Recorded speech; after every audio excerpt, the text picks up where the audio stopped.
Thank you so much for clicking on this video. My name is Meek and I have a very useful tutorial today. Really a show tutorial. I like to show you what I know. So Logic Pro has a dope feature where you can analyze the chords. Well, if you use Complete, this is going to be very useful. Or if you use any VST where there's a chord trigger featured, but they may not always show the chords, or maybe you do know which chords you're playing, right? You're going to forget the order. So Logic Pro's chord analyzer can show you the names of the chord right on your MIDI region where you created your chord progression. So like I said, this is very useful for Complete users and native instruments, because in native instruments, you can make very beautiful chord progressions with Complete control, but you may not always know the chord names that you are playing, especially when you use the different chord types that they have to offer. I'm going to be showing you a very cool Logic Pro X feature that will analyze your MIDI region where you create your chord progression and tells you the exact chords instantly, all right? And I'm also going to be showing you how to set your chord track to have the correct chords. Let's get started. So right now I have a project open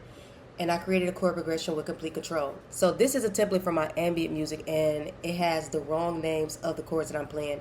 These chords are from a previous project, but in my template, they already come, installed. I wanted to keep the wrong chords in my chord track area, which is up here, to show you how to correct this, okay? Yeah, we're gonna be setting our correct chords to show in our chord track. It says in E minor, like I said, the template comes in E minor. All right, so what I'm gonna do right now, this doesn't matter, but I'm just gonna change it to C major, my overall track, and don't transpose. Don't ask me again, don't transpose. As you can see, I got the scale set to F sharp minor, okay? And then my chord type, I'm using 7 chords, and I just made a chord progression.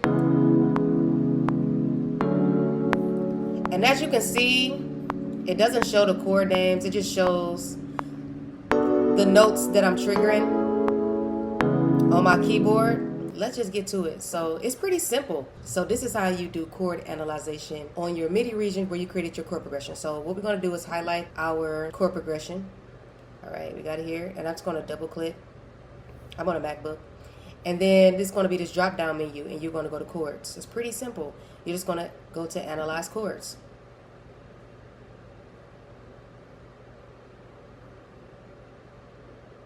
All right, and it gave me the chord names. And this is pretty on point because, like I said, I'm using 7 chords. So we got a C sharp minor 7, a D major 7th, a B minor 7th, an A major 7, C sharp, and then it repeats. And then even down here, okay, I got the F sharp minor. So I ended on the root, which is dope. Okay, that's how you do it. It is simple. So as you can see, it's giving us our chord names. All right, when you stretch it out, you can see more so, but like this small area here. So what we're going to do next is we're going to apply these region chords to our chord track. Our chord track is up here. So we're going to apply our region chords to our chord track. It's pretty simple. What you're going to do is just double click.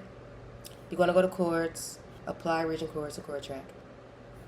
And this is dope. You can set your key, your project to your key name. This is usually default, which is C. So using chord analyzation is how you identify the chord names in your chord progression that you create with MIDI. All right, so it's pretty simple. If you wanted to change it, like if you wanted to change your chord progression, if you wanted to change the key of your chord progression, you can do that too. So we can do something completely different. G would be completely different. All right. All right, so then we can just analyze our chords again.